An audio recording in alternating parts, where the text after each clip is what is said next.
Et salutations à tous ceux qui regarderont cette vidéo. Mon nom est Abaté Akwa Yannick. Si je viens auprès de vous à ce moment que le Père, dans sa grâce, est encore disponible, c'est pour partager avec vous la parole. La parole est esprit et vie. La parole donne la vie. La parole est ce qui nous permet de respirer, ce qui nous permet de vivre, ce qui nous permet d'être inspirés. Si toute chose existe par la parole, les hommes ne se sont pas levés du néant pour construire, pour bâtir, pour inventer tout ce qu'ils ont inventé, mais cela vient de la parole. Le libre arbitre vient de la parole.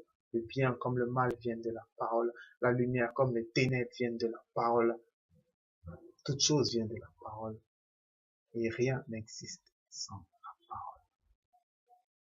C'est cette parole que nous venons partager. Avant de commencer, nous allons nous recommander. On va Père, nous te disons merci, nous te rendons grâce. Parce que tu es grand, tu es glorieux, tu es sage, tu es puissant, tu es majestueux. Tous genoux fléchissent devant toi, autant dans les cieux que sur la terre, et tu es redoutable. Nul n'est semblable à toi, mais mon Dieu, tu es également bon. Tu es amour, tu es miséricordieux, illimité. Mon Dieu, c'est un délice de te suivre. C'est une merveille d'être soumis, de s'écraser devant toi, devant ta parole, devant notre Seigneur Jésus-Christ. Pour ta grâce, nous te bénissons, nous t'élevons. Abba Père, que l'honneur te revienne et que ta volonté soit faite sur la terre comme au ciel, par Jésus-Christ de Nazareth. Aujourd'hui, nous allons partager sur un nouveau thème, à savoir la destinée. La destinée. Beaucoup de personnes ne croient pas en cela. Et les gens, un peu aussi comme la réincarnation, beaucoup de personnes ne croient pas en ça, l'incarnation. Bon, on pourrait dire que cela est basé sur le rejet de certaines doctrines. Mais sachez que il n'y a pas de doctrine. En fait, il n'y a pas de chrétien, il n'y a pas de religion, il n'y a rien. Dieu ne regarde pas vos religions. Dieu a créé toutes choses. Il est le Dieu autant du juif que du non-juif. Il a créé tout. Et tout est soumis à sa volonté. L'incarnation, vous dites que vous ne croyez pas à l'incarnation, parce que vous avez entendu parler de la réincarnation, était dans le bouddhisme, et que vous, dans la Bible, on ne vous parle pas de réincarnation concrète. Lorsque Paul parle, il n'a pas d'enseignement sur la réincarnation. Mais sachez que tous les écrits de Paul n'ont pas été manifestes. Sachez que toutes les paroles de Christ n'ont pas été mentionnées. Mais je vais vous dire que la réincarnation, elle existe et elle est vraie. Lorsque Jean-Baptiste arrive, les gens lui disent, est-ce que tu es Élie, est-ce que tu es le prophète? Ils disent, non, non, non, non, rien de tout ça. Mais quand Jésus vient, Jésus leur dit, Jean-Baptiste est Élie qui devait revenir. Et lorsque vous allez lire l'accoutrement d'Élie, vous vous rendrez compte que Jean-Baptiste s'habillait exactement comme lui. L'esprit d'Élie était en Jean-Baptiste. Jean-Baptiste était Élie réincarné. Parce qu'à chaque fois que le Seigneur devait arriver, il faut qu'Élie vienne. Il faut qu'Élie vienne. Élie représente les prophètes. Il faut qu'il vienne. Donc voilà quelque chose qui montre la réincarnation. Les gens vont vous dire que les fantômes n'existent pas, les esprits n'existent pas, mais cela existe. Que vous voulez ou les fantômes peuvent revenir sur cette terre et ils vivent avec vous. Ça existe. Saül a voulu voir le prophète.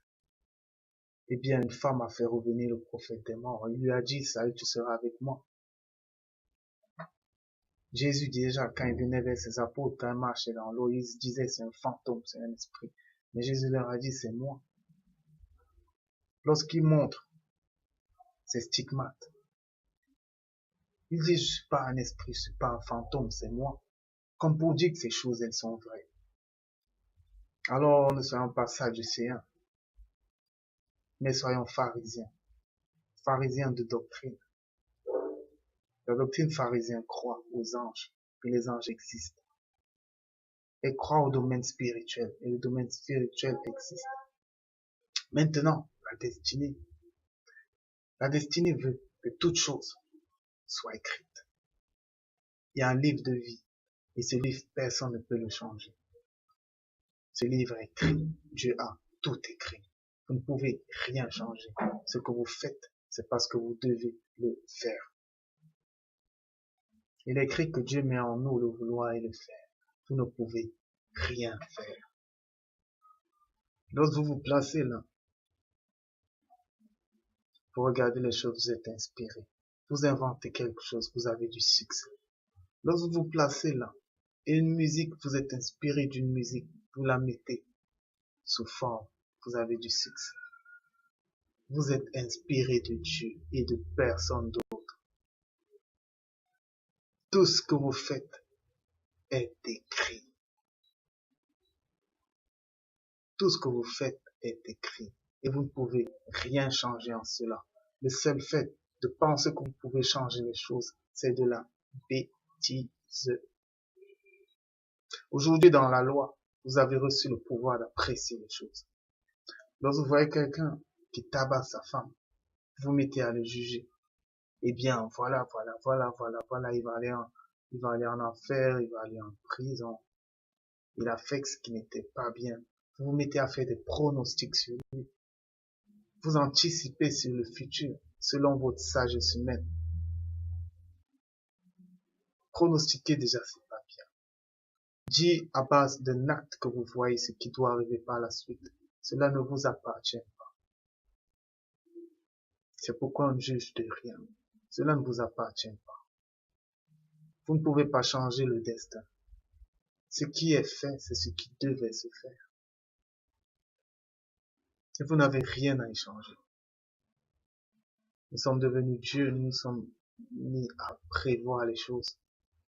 Parce qu'on a dans la loi une certaine connaissance qui nous permet d'apprécier et de conclure. Mais nous ne sommes rien. Ce qui doit se faire, c'est ce qui se fera.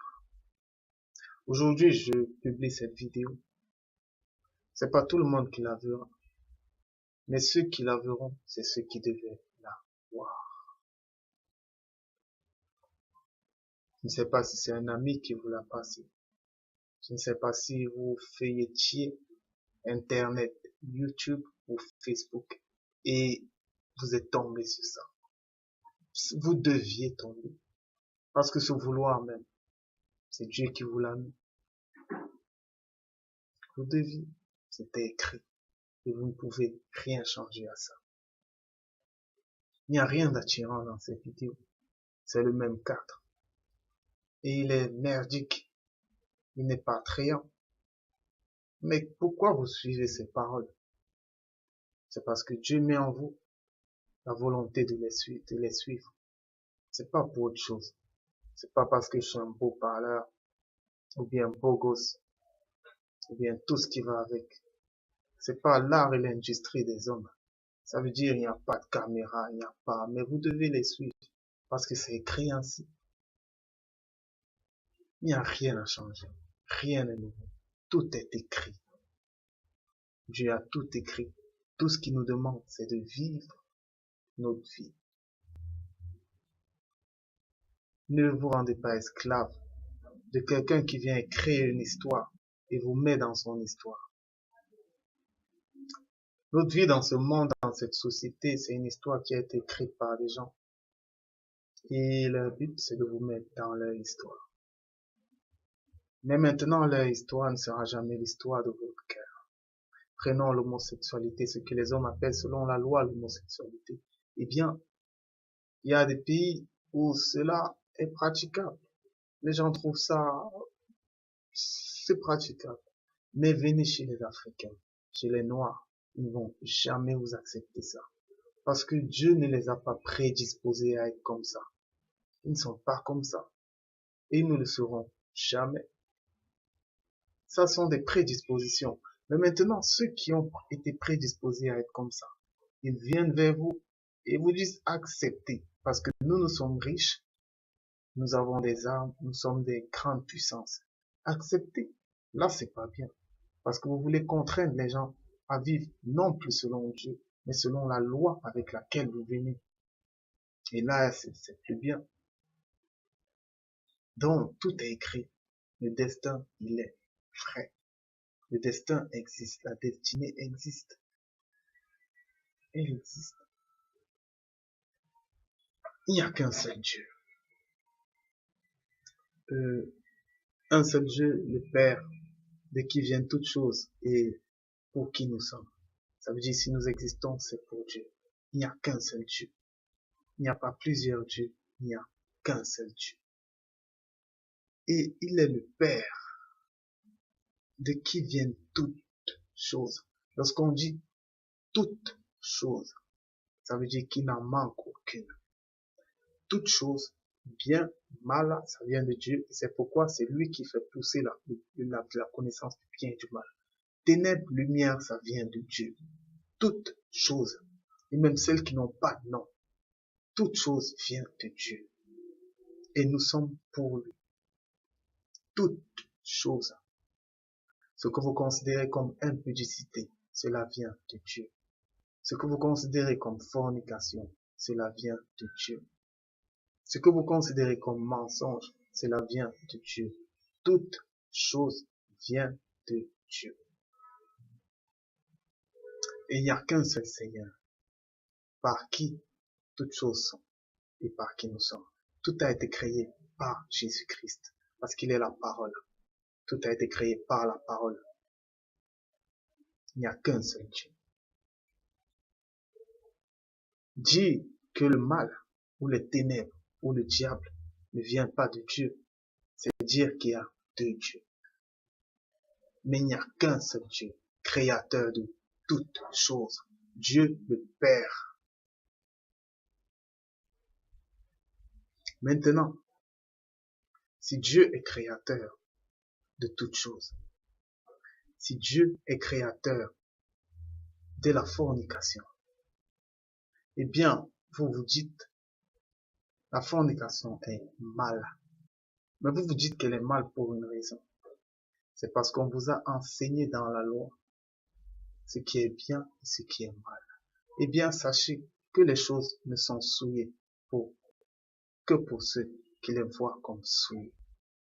Si vous vous dites que cela est souillé, eh bien, cela devient souillé.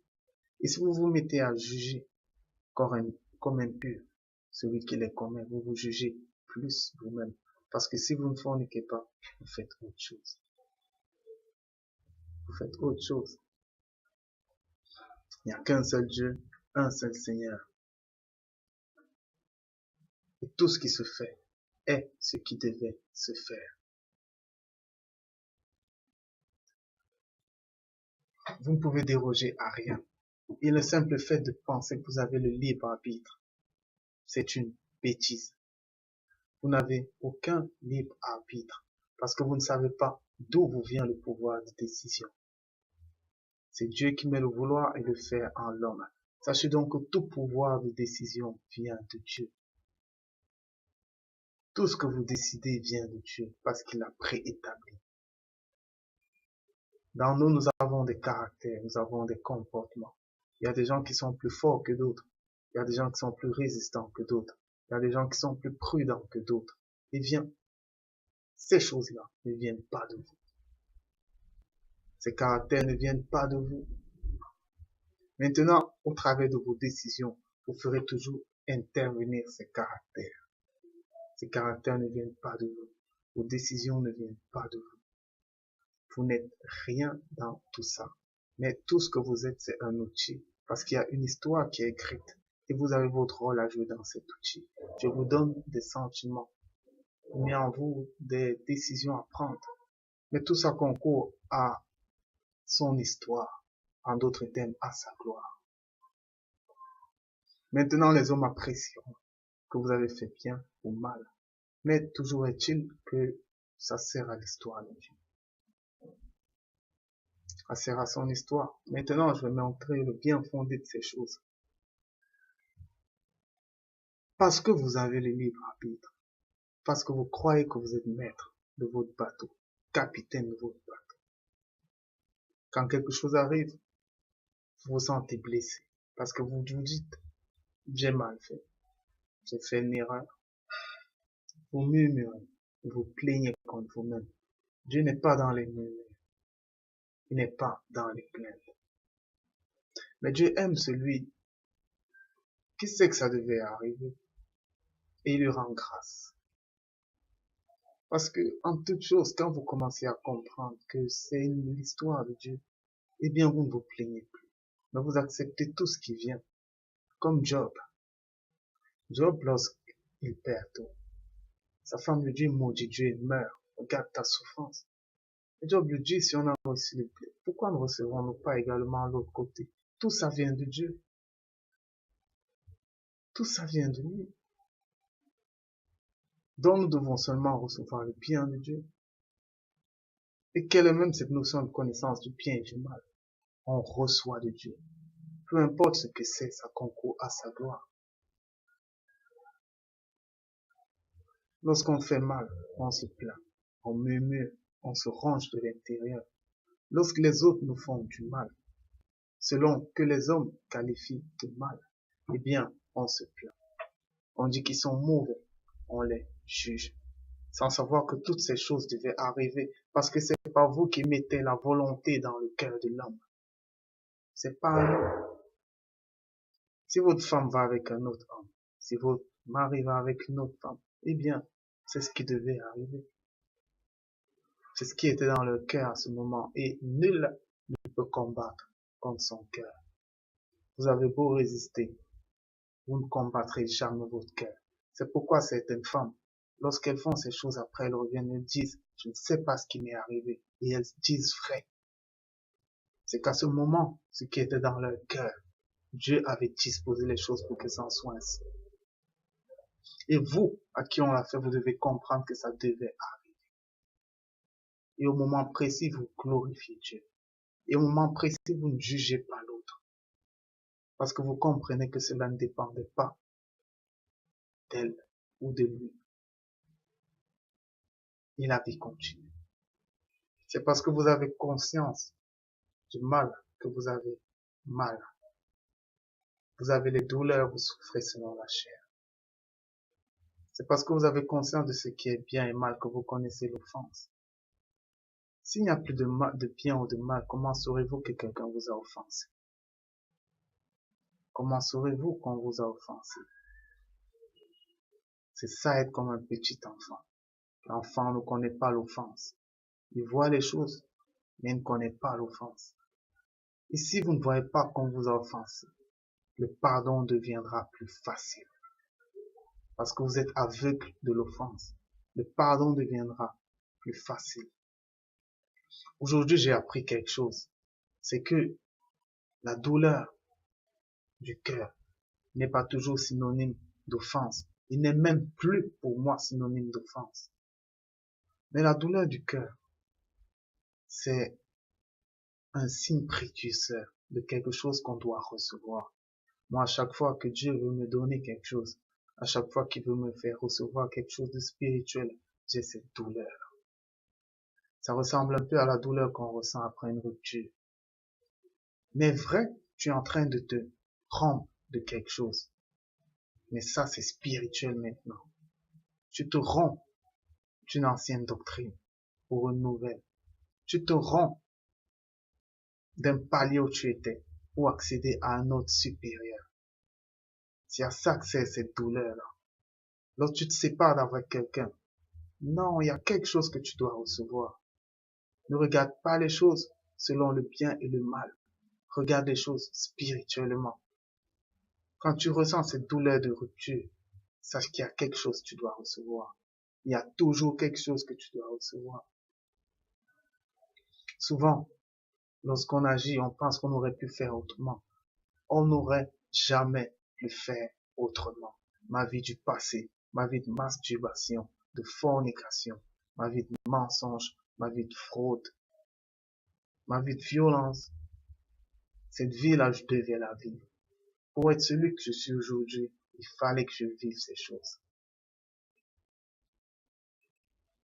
Il n'y a aucune erreur. Mais ce qui doit être sera. Alors, ce que j'invite les gens à faire, c'est d'être sincère. Vivez sincèrement. Vivez sincèrement. Ne soyez pas esclaves des hommes. Vivez sincèrement. Vivez selon votre cœur. Si vous êtes voleur, eh bien, volez. Si vous êtes fornicateur, eh bien, forniquez. Vivez selon votre cœur. Ne vous laissez pas assujettir par les hommes et leurs lois. Vivez selon votre cœur. Mais maintenant, si vous voulez vivre pleinement selon votre cœur, acceptez Christ. Parce que Christ, c'est la grâce de Dieu. Accepter Christ, c'est vivre par l'Esprit. L'Esprit vous sanctifie. Et la sanctification de l'Esprit n'est pas la sanctification des hommes. Je n'ai rien à dire sur la sanctification de l'Esprit. Mais ce que je peux dire, c'est venez à Christ comme vous êtes. Ne vous faites pas assujettir par les hommes. Je répète, si vous êtes homosexuel, venez à Christ comme vous êtes. La suite ne dépend pas d'un homme. Et la suite n'est jugée par aucun homme. Ce n'est pas l'homme qui justifie, mais c'est Dieu. Maintenant, on pourrait prendre des exemples de destinée. Pharaon a été destiné par Dieu pour être où il était, au moment où il était, pour que Dieu montre sa gloire au travers de lui, avec la délivrance du peuple d'Israël. Pharaon devait avoir le cœur endurci. C'est Dieu qui endurcissait son cœur. Ce n'est pas un homme, c'est Dieu qui endurcit son cœur. Avec Judas, Jésus disait déjà à Judas, parmi vous il y a un démon. Judas était celui qu'il devait être. Il a accompli ce qu'il devait accomplir. C'est pourquoi, selon la justice de la foi, on ne peut pas dire que Judas descendra dans les abîmes ou bien il ira. Non. Personne ne peut dire que Judas ira au ciel ou en enfer. Ça n'appartient qu'à Dieu. L'exemple de David et d'Absalom, son fils, c'est la même chose. Lorsque David va avec la femme d'Uri, le prophète Nathan vient, il lui annonce les choses qui vont lui arriver parce qu'il a fait ce qu'il avait fait. On lui dit, voilà, tes femmes vont aller vers un autre homme en public. Eh bien, qu'est-ce qui se passe par la suite? Parce que tout ça est chronologique. David avait des enfants. Maintenant, il fait ce qu'il fait. Nathan lui dit ces choses. La première des choses qui se passe, c'est que son fils Amnon se met à aimer sa sœur Tamar.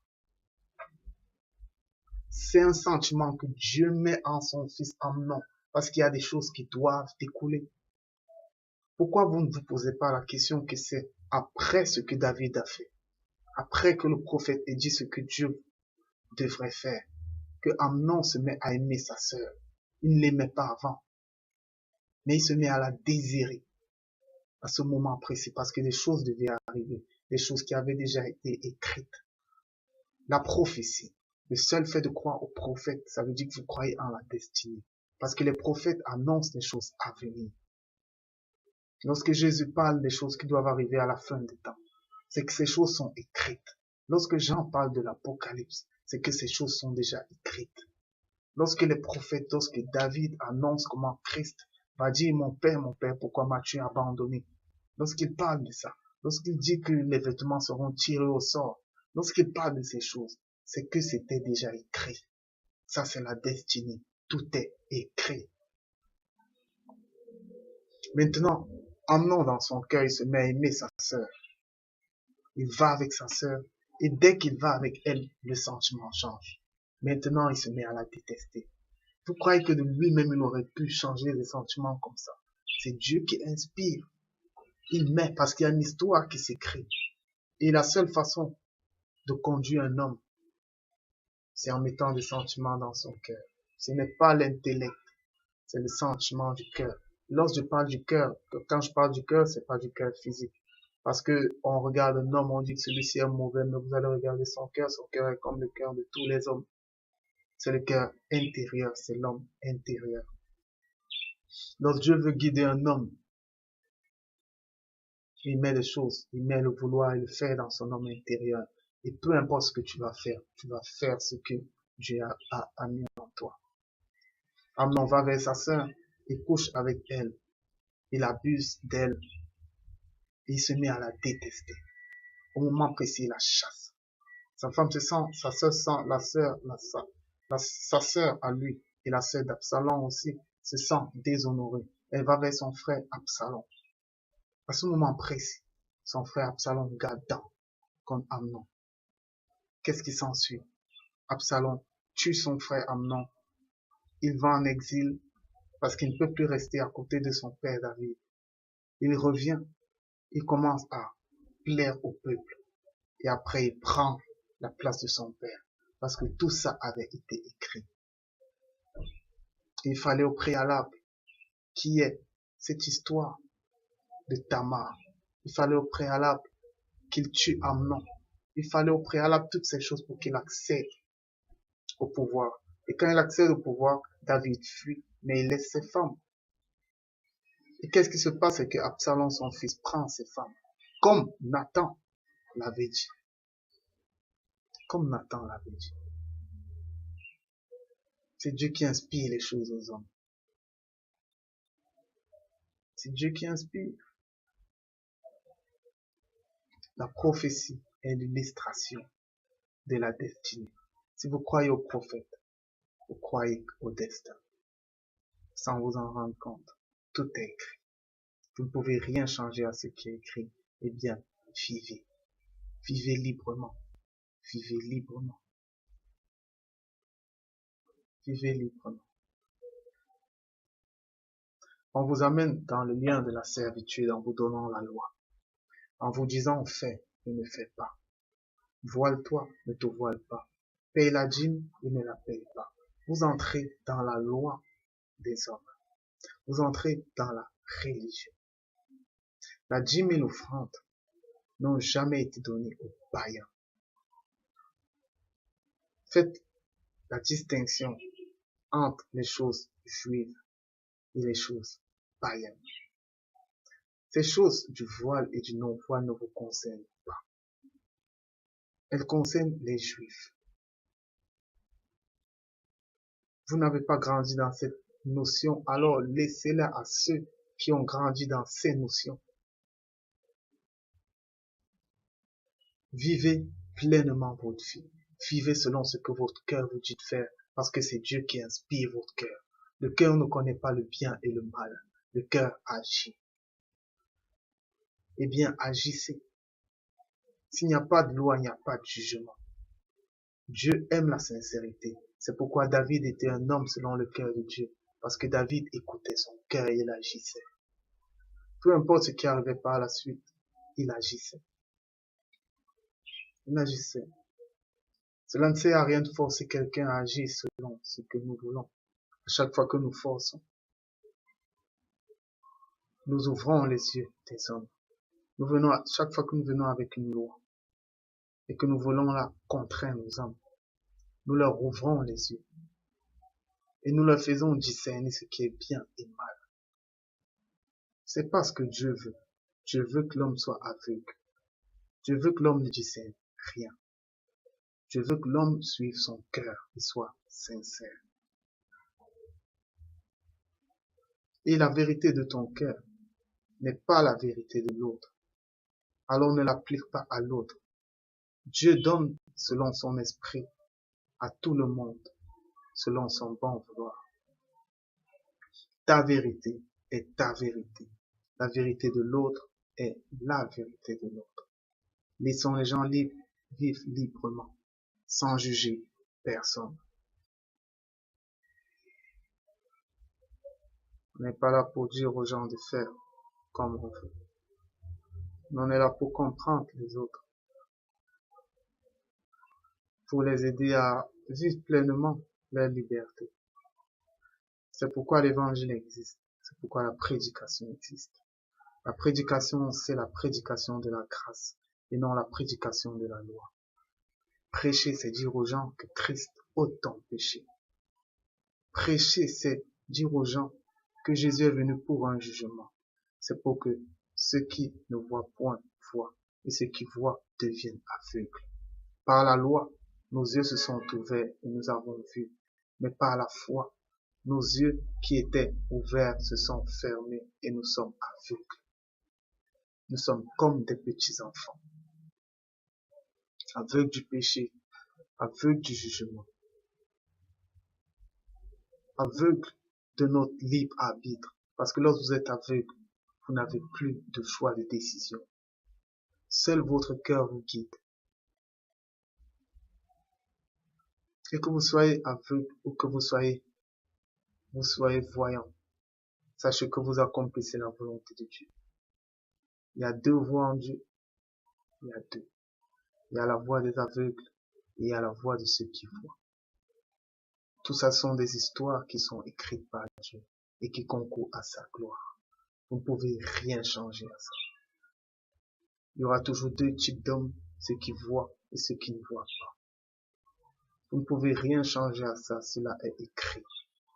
Si vous êtes quelqu'un qui voit et que vous deviez devenir aveugle, vous deviendrez aveugle, que vous le voulez ou pas.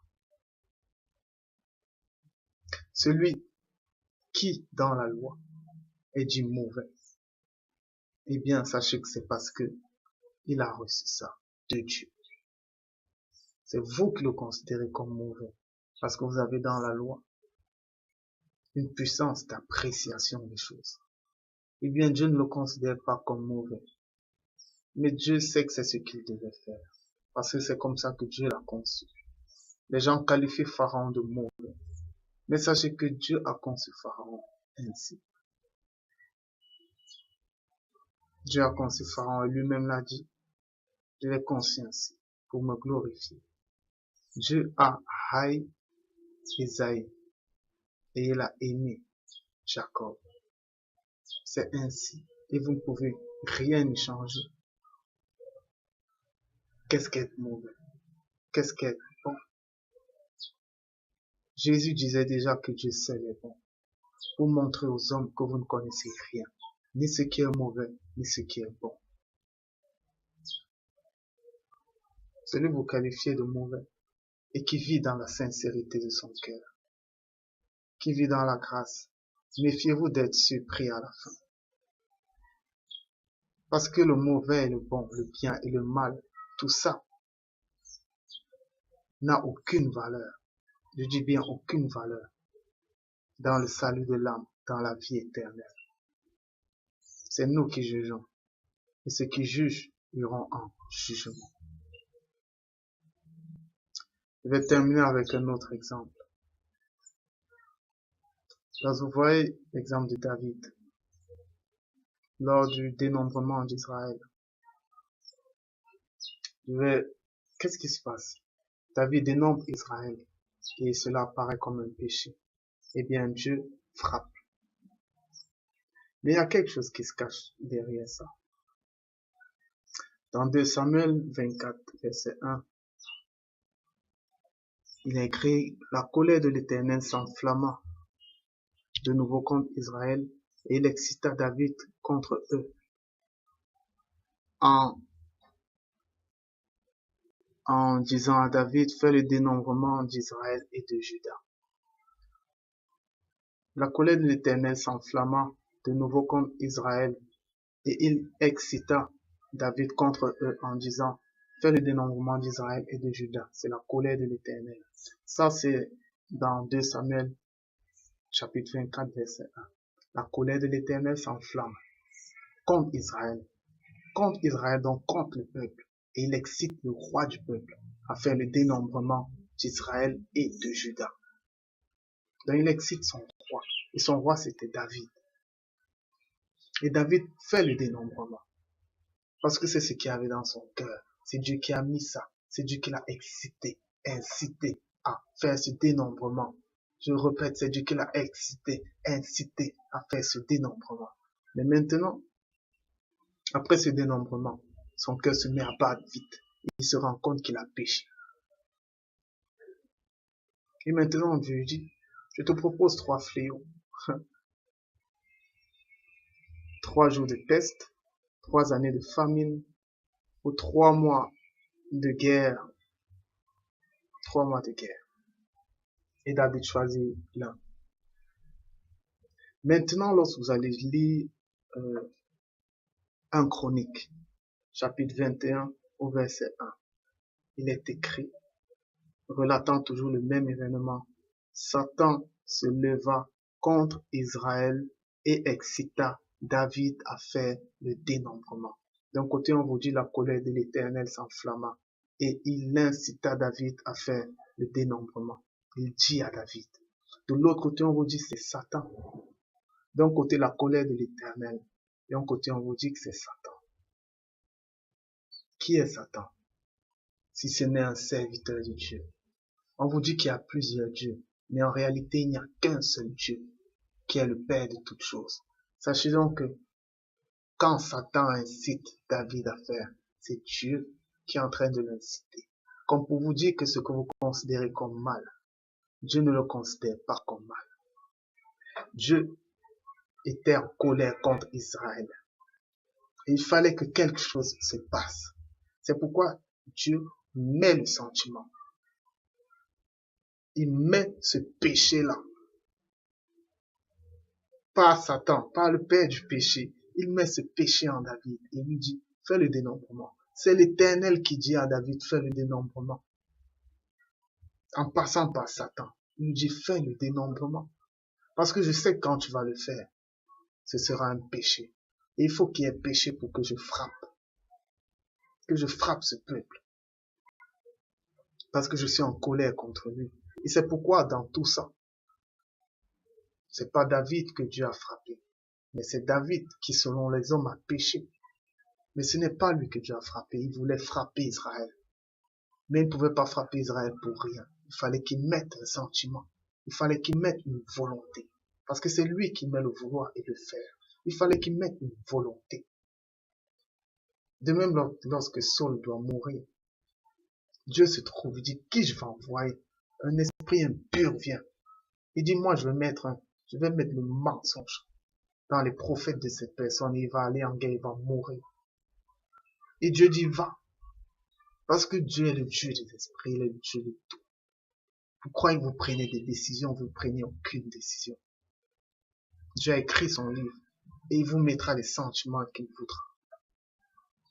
Nous ne sommes maîtres de rien. Nous ne sommes libres en rien. Tout ce qui est, c'est ce qui doit être. Et on vit pleinement tout ce qui est parce que Dieu a écrit de belles choses. Mais plus vous vous croyez sage, plus vous dites que vous voyez. Vous entrez également dans votre canevas que Dieu a aussi écrit, le canevas de ceux qui voient. Et parce que vous voyez, votre péché subsiste. Et parce que votre péché subsiste, vous serez jugé. J'en ai terminé avec cet enseignement. J'espère qu'il a pu édifier plus d'un. Chers frères, la grâce est tout. Jésus est l'accomplissement de toutes choses. En Jésus, nous obtenons la vie éternelle. Il n'y a rien à part lui. Il suffit juste de le confesser comme Seigneur et Sauveur et de croire dans notre cœur, de renoncer à tout pour le suivre. Soyez bénis et que la paix du Christ vous accompagne. Shalom. Shalom.